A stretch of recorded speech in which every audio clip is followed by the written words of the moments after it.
Hello दोस्तों, आपके लिए एक और नया कहानी।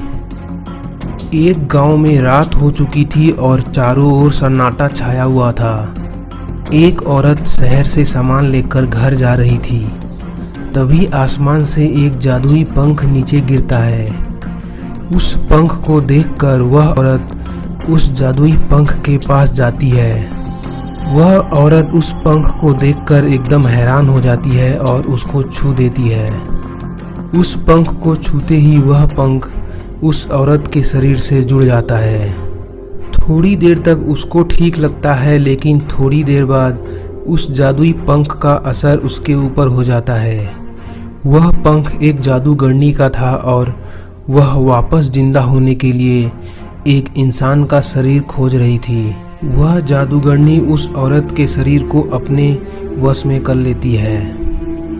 उसी रात को एक आदमी पटाखे से भरा हुआ ट्रक अपने दुकान की ओर ले जा रहा था। तभी वह जादूगरनी वहां पर आ जाती है और अपनी शक्ति का इस्तेमाल उस ट्रक के ऊपर कर देती है। उस ट्रक का ड्राइवर एकदम डर जाता है और वहां से भाग निकलता है।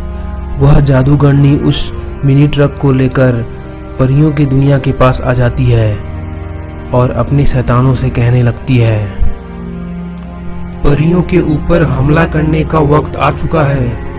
तुम सब अब तैयार हो जाओ हमला करने के लिए।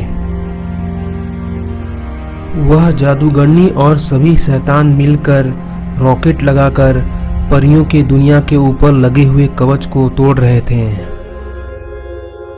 वह जादूगरनी उस मिनी ट्रक को उठाकर उस कवच के ऊपर फेंक देती है। वह कवच धीरे धीरे कमजोर होने लगता है। थोड़ी देर बाद वह जादूगरनी अपने शक्ति का इस्तेमाल उस कवच के ऊपर कर देती है और थोड़ी देर बाद वह कवच वहां से गायब हो जाता है।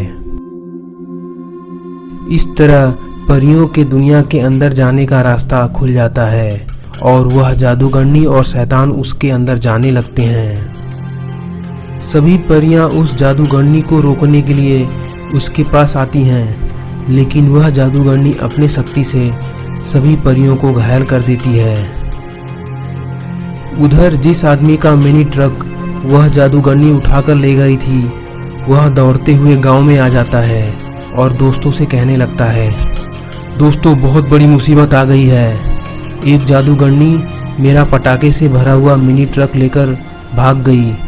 वह जंगल के ओर गई है। पता नहीं वह क्या चाहती है। वह जादूगरनी करना क्या चाहती है? ऐसा सोचकर मनीष अपने बेटे अभिषेक के साथ जंगल की ओर जाने लगता है। उधर जंगल में जादूगरनी कहती है, यह सभी परियां घायल, हम लोग सभी परियों को एक साथ मारेंगे।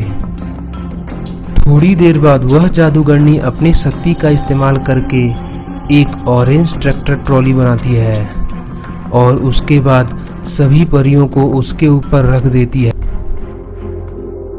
वह जादूगरनी ऑरेंज ट्रैक्टर को लेकर परियों की दुनिया के अंदर जाने लगती है और धीरे धीरे बहुत सारे परियों के ऊपर हमला करके उनको बेहोश करके अपने ट्रॉली के ऊपर रख देती है। वह जल परियों के ऊपर भी हमला कर देती है। वह सभी जल परियां वहीं पर बेहोश हो जाती हैं। उस जादुई जल परियों के तालाब के बीच में एक जादुई पत्थर था जो कि बहुत चमक रहा था। जादूगरनी के सभी शैतान धीरे धीरे करके सभी जल परियों को उठाकर उस ट्रॉली के ऊपर रख देते हैं। दूसरी ओर मनीष अपने बेटे अभिषेक के साथ दौड़ते दौड़ते परी के जंगल के अंदर आ जाता है। जादूगरनी कहती है, मुझे अब शक्तिशाली होने से कोई नहीं रोक सकता। देखो अब मैं क्या करती हूँ।